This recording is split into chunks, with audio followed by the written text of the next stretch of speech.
Oh, Jika Anda pernah melihat ke dalam sebuah produk elektronik sebelumnya atau memiliki pengetahuan umum tentang elektronik, Anda mungkin pernah melihat atau mendengar tentang kapasitor. Sebuah kapasitor menyimpan energi listrik, mirip seperti baterai tetapi dengan cara yang sangat berbeda.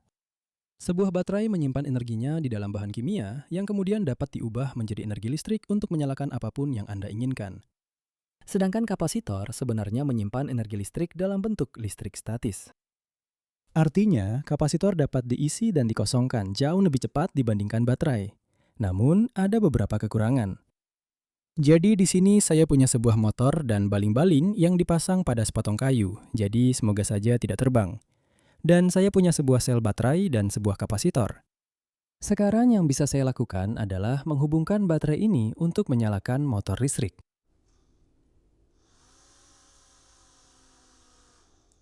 Dan saya juga seharusnya bisa menggunakan kapasitor untuk mengeluarkan energi listriknya guna menyalakan motor. oh, Itu adalah kapasitor yang sudah benar-benar habis dayanya. Jadi dari uji cepat itu, kamu bisa tahu bahwa kapasitor memiliki kerapatan energi yang jauh lebih rendah dibandingkan baterai. Dan disinilah superkapasitor berperan. Superkapasitor bekerja dengan cara yang mirip dengan kapasitor biasa, tetapi sedikit lebih canggih dan dapat menyimpan energi jauh lebih banyak. Tidak sebanyak baterai, tapi superkapasitor bisa diisi dan dikosongkan dengan sangat cepat. Jadi, bagaimana kalau kita hubungkan ini ke motor?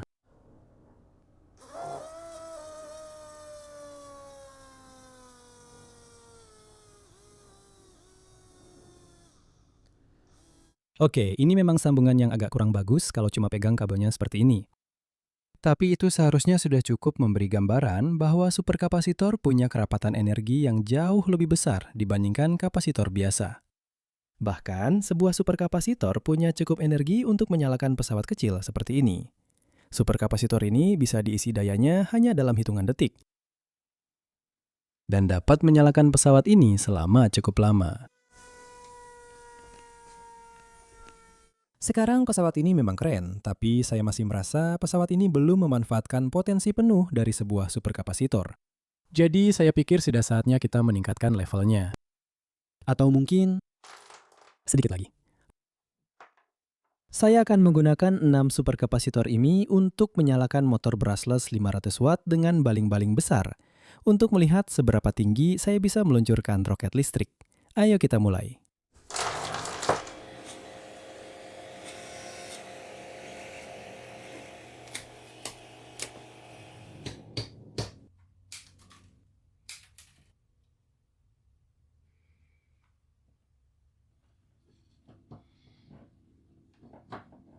Baik, jadi sebelum saya memendekkan kabel-kabelnya dan merapikan semuanya, saya hanya ingin mencobanya sebentar untuk memastikan, pertama-tama, tidak ada yang salah dalam pemasangannya, dan juga superkapasitor bisa menyalakan motornya. Jadi itu hanya memberitahu pengendali kecepatan apa yang harus dilakukan. Dan saya seharusnya bisa memendekkan ini ke dalam baterai. Saya sangat tidak menyarankan ini, tapi saya belum memasang konektor di sini. Jadi saya masukkan ini ke sini dalam 3, 2, 1. Mungkin ini perlu diisi daya lebih lama.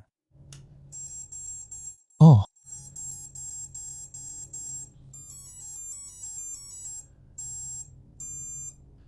Saya tidak mencolokkan apapun ke baterai saat ini. Haruskah kita menambah gas dan melihat apakah itu akan berputar?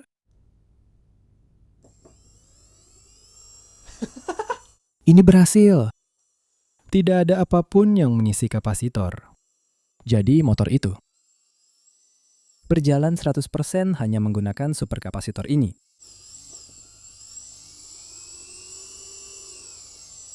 Itu keren sekali. Lihat, baterai benar-benar terputus. Ada baterai yang sangat kecil di sini untuk memberi daya pada servo tester, tapi baterai itu tidak memberikan daya apapun ke sistem. Jadi, yang juga akan menarik adalah ketika motor mati, berapa tegangan terendahnya. Pengontrol kecepatan di sini dirancang untuk minimal 2 sel baterai litium polimer, yang akan sekitar 7,4 volt. Jadi akan menarik untuk melihat apakah itu akan mati. Naikkan sedikit kecepatannya. Dan saya rasa kita hanya perlu menunggu sampai superkapasitor habis. Motor jelas tidak akan bertahan selama ini ketika dipasangi baling-baling karena akan ada lebih banyak hambatan, akan menarik arus jauh lebih besar. Jadi, meskipun sekarang berjalan cukup lama, motor ini tidak sedang menanggung beban apapun, jadi itu memang sudah diperkirakan.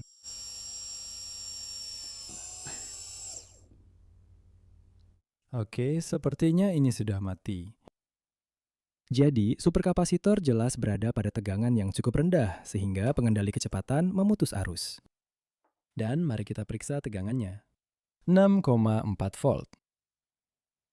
Jadi ya, motornya mati pada 6,4 volt, yang mungkin memang tidak cukup daya untuk mengangkat apapun juga, jadi itu bukan masalah. Sekarang saya tahu sistem dayanya berfungsi, yang akan saya lakukan adalah merapikan kabel dan solerannya, lalu menghubungkan semuanya, kemudian kita bisa lanjut ke mekanisme pelepasan parasut.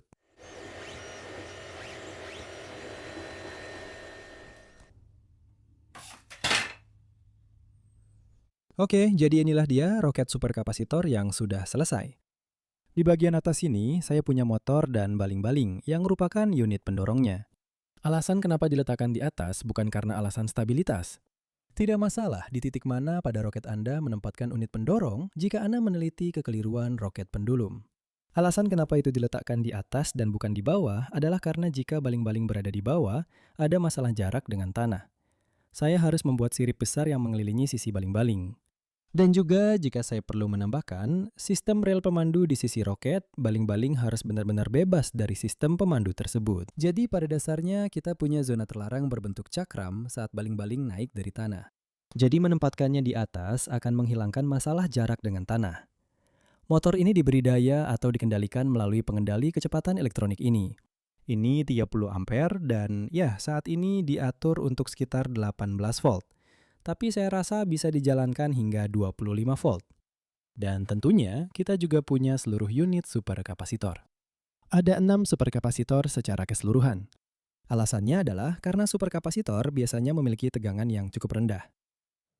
Setiap superkapasitor ini memiliki rating 3 volt, jadi 6 buah yang disusun seri menjadi 18 volt.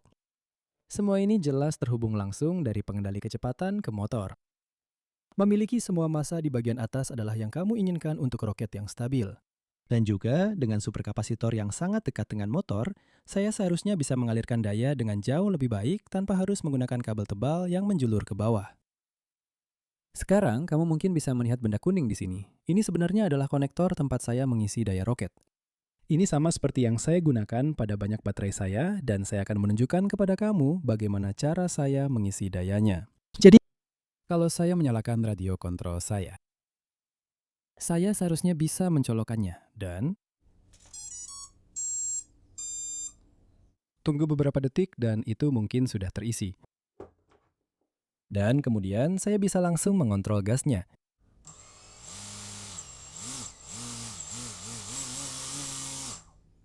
Jadi itulah yang keren dari memiliki superkapasitor ini.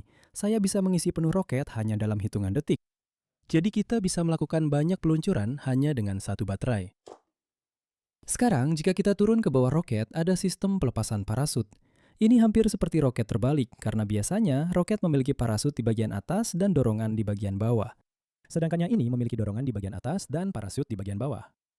Sekarang saya telah memasangnya pada sistem sirip dan cara kerjanya saat dilepaskan adalah seluruh bagian sirip ini terbagi menjadi dua bagian dan ada karet gelang yang menahannya. Menahan kedua bagian ini bersama-sama dan menjepitnya ke tabung.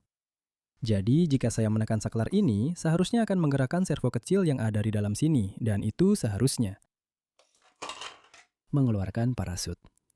Sekarang, beberapa dari kalian yang memperhatikan dengan lebih seksama saat saya membangun roket mungkin menyadari bahwa desain sirip ini sedikit berbeda dengan desain sirip saat bagian pembuatan di video ini. Dan itu karena ini sebenarnya adalah roket kapasitor versi 2. Jadi yang akan saya lakukan adalah memutar ulang beberapa hari ke belakang untuk menunjukkan kepada kalian apa yang terjadi pada roket versi 1. Baik, jadi saya belum membuat landasan peluncuran yang layak untuk roket ini. Tapi karena cuacanya sangat bagus sekarang, saya memutuskan untuk langsung mencobanya sebentar. Mari kita coba kasih sedikit ketinggian atau setidaknya lihat apakah ini berfungsi dan periksa pembukaan parasutnya. Dalam hitungan 3, 2, 1. Oke, itu menarik. Oke, tes nomor 2. Dalam hitungan 3, 2, 1. Kita mungkin punya sedikit masalah.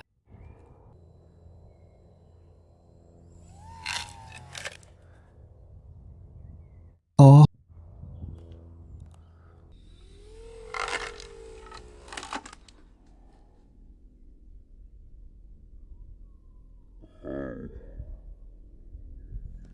jadi, setelah saya menghabiskan beberapa hari membangun ulang roket, saya telah membuat beberapa perubahan pada bagian atas agar jauh lebih kuat, dan saya juga telah memodifikasi titik penjepit di sini, tempat sirip-sirip dijepit ke badan roket. Jadi, semoga saja sirip-sirip itu akan jauh lebih kaku saat terbang dan bisa menstabilkan roket cukup baik agar tidak meledak. Mereka juga tidak berputar lagi. Jadi, ya, bagaimana kalau kita coba uji terbang untuk melihat apakah benda ini benar-benar bisa terbang? Ayo, pergi. Baik, jadi kita mulai. Saya punya papan kayu kecil sebagai landasan peluncuran. Saya punya roketnya, baterai untuk mengisi dayanya, dan remote-nya. Yang akan saya lakukan adalah menerbangkan drone ke udara dan meluncurkan benda ini ke langit. Anginnya sangat tenang sekarang. Sedikit berkabut. Dan berawan. Tapi, itu hanya motornya punya alarm. Jadi setelah 10 menit, kalau aku kehilangan roketnya, itu akan berbunyi. Cukup perlu sedikit mengatur gasnya supaya bunyinya berhenti. Baik, ayo kita terbangkan drone-nya.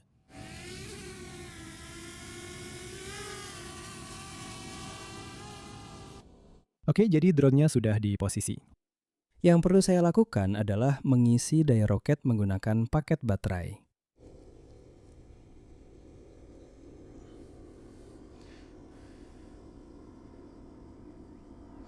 Seharusnya itu sudah cukup terisi. Baik, jadi saya akan mencoba merekam ini sambil mengendalikannya, karena saya pikir itu mungkin cara terbaik untuk melakukannya. Saya akan memutar motor secara perlahan, lalu gas penuh, dan lihat apakah alat ini akan bekerja. Dalam hitungan 3, 2, 1. Ya, benar. Lalu pembukaan parasut. Itu sangat bagus. Bisa saya perbesar? Ini dia. Ya, ya, ya. Saya sangat senang. Dalam hitungan 3, 2, 1.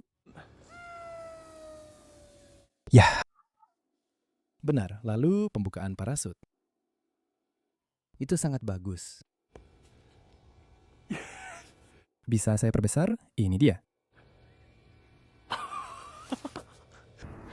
Itu ternyata bekerja jauh lebih baik dari yang saya harapkan. Ya, setidaknya dari beberapa uji coba penerbangan pertama itu, baling-balingnya terlihat agak bengkok, tapi saya bisa meluruskannya atau mengganti baling-balingnya. Saya harap rumput basahnya tidak merusak apapun. Sudah siap untuk uji coba peluncuran berikutnya. Baik, jadi saya sudah siapkan untuk uji coba peluncuran berikutnya. Saya belum mengisi daya karena saya perlu menerbangkan drone-nya dulu. Tapi dari uji coba peluncuran pertama tadi jelas berjalan sangat baik. Sebenarnya saya mematikan throttle lebih awal karena saya pikir itu terbang ke arah pepohonan itu. Tapi ternyata hanya mendarat sekitar 20 meter dari sini. Jadi kali ini saya akan menahan throttle tetap terbuka lebih lama. Kita lihat apakah kita bisa terbang lebih tinggi.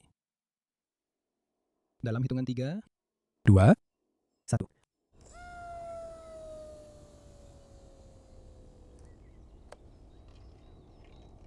Ya,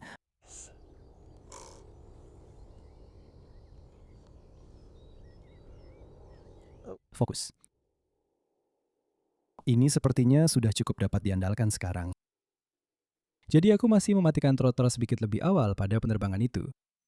Sangat sulit untuk mengetahui seberapa jauh roket itu melaju sekarang karena aku mencoba melihat melalui viewfinder kamera ini saat merekamnya atau saat menerbangkannya. Aku kira roket itu akan mendekati kabel listrik ini, tapi ternyata masih cukup jauh dari benda apapun. Setidaknya parasutnya berhasil terbuka dan semuanya tampak utuh. Dalam hitungan 3, 2, 1.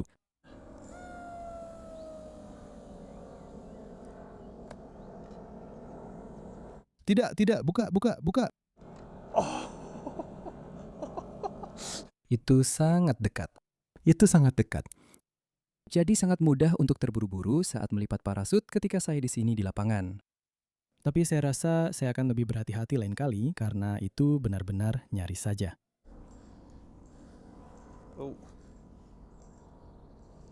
Tidak tahu kenapa itu terjadi. Mungkin pengatur kecepatan ada air di dalamnya.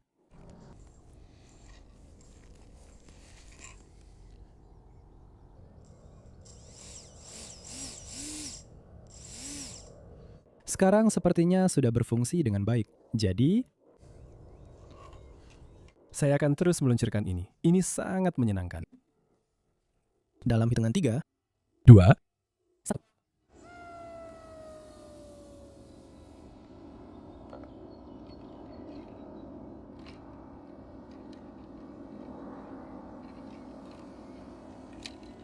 Ya, Nak.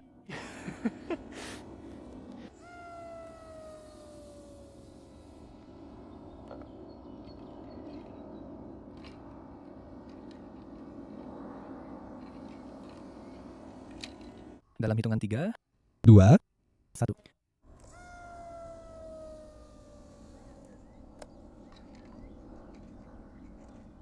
Oh. Benar, parasutnya tidak keluar pada peluncuran itu. Saya rasa saya mungkin baru saja menyatakan hal yang paling jelas. Baik, mari kita lihat apa yang terjadi pada roketnya. Semoga saja tidak rusak. Karena saya harus melakukan beberapa perbaikan. Kakiku, sepatuku, dan kaus kakiku basah kuyup. Jadi menurutku sudah saatnya masuk juga.